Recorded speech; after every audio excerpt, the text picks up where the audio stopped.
اعوذ باللہ من الشیطان الرجیم بسم اللہ الرحمن الرحیم اللہم صلی علی محمد وعلی آل سیدنا و مولانا محمد مبارک وسلم صلو علی الحبیب صلی اللہ تعالی علی محمد۔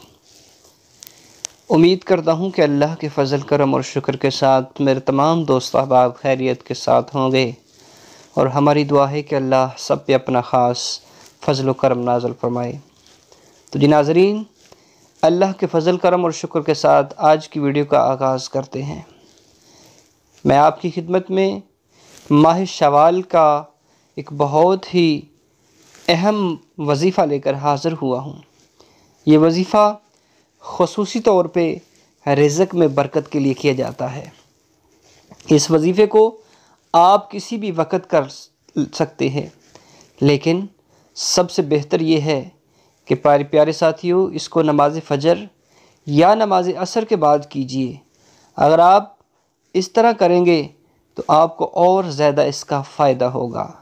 تو ناظرین، وظیفے کی جانب چلنے سے پہلے میری آپ سے ریکویسٹ ہے کہ میرے تمام پیارے ساتھی ہمارے چینل کو سبسکرائب کریں، اور جو نئے آنے والے ساتھی ہیں وہ بھی سبسکرائب کریں، اور ہماری ویڈیو کو صدقہ جاریہ سمجھ کر تمام دوست احباب تک شیئر کریں، اور نئی ویڈیو کے لیے بیل آئیکن گھنٹی کو بھی دبا لیجئے تاکہ ہر نئی ویڈیو کا آپ تک نوٹیفیکیشن پہنچ سکے۔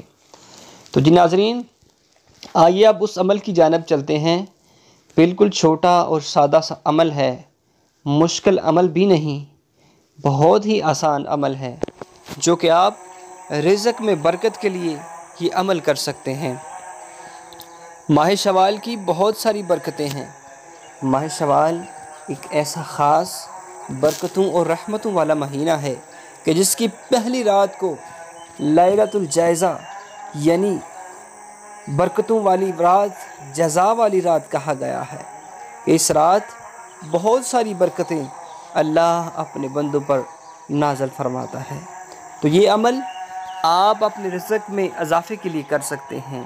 اس کو آپ عصر یا فجر کے بعد کریں تو آپ کو اس کا اور زیادہ فائدہ ہوگا۔ اس کے لیے آپ نے کیا کرنا ہے کہ نماز فجر یا عصر ادا کر لینے کے بعد آپ نے قبلہ رخ ہو کر بیٹھ جانا ہے۔ تو آپ نے کم از کم 100 مرتبہ درود پاک پڑھنا ہے۔ اگر آپ کو نماز والا درود آتا ہے تو وہ پڑھ سکتے ہیں، اگر آپ جلدی میں ہیں تو صلی اللہ علیہ وسلم یہ پڑھ سکتے ہیں۔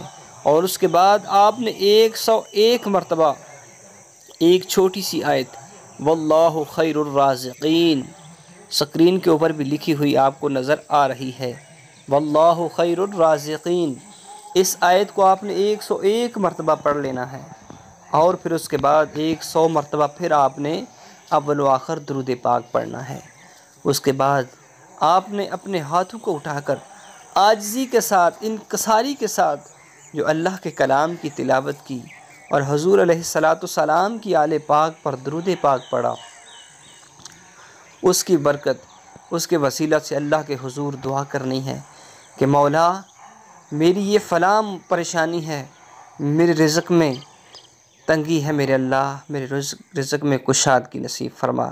انشاءاللہ بفضل خدا اس عمل کی برکت سے آپ کے اٹھے ہوئے ہاتھوں کو اللہ اپنی جناب میں قبول و منظور فرمائیں گے، آپ کی پریشانیوں کو دور فرمائیں گے، آپ کے رزق میں بے بہا اضافہ ہوگا کہ یہ ماہ مقدس بڑا ہی برکتوں والا مہینہ ہے۔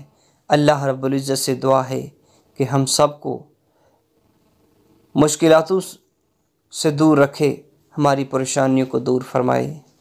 اللہ سے دعا ہے کہ عالم اسلام کی خیر فرمائے۔ آمین۔ وآخر دعوانا ان الحمد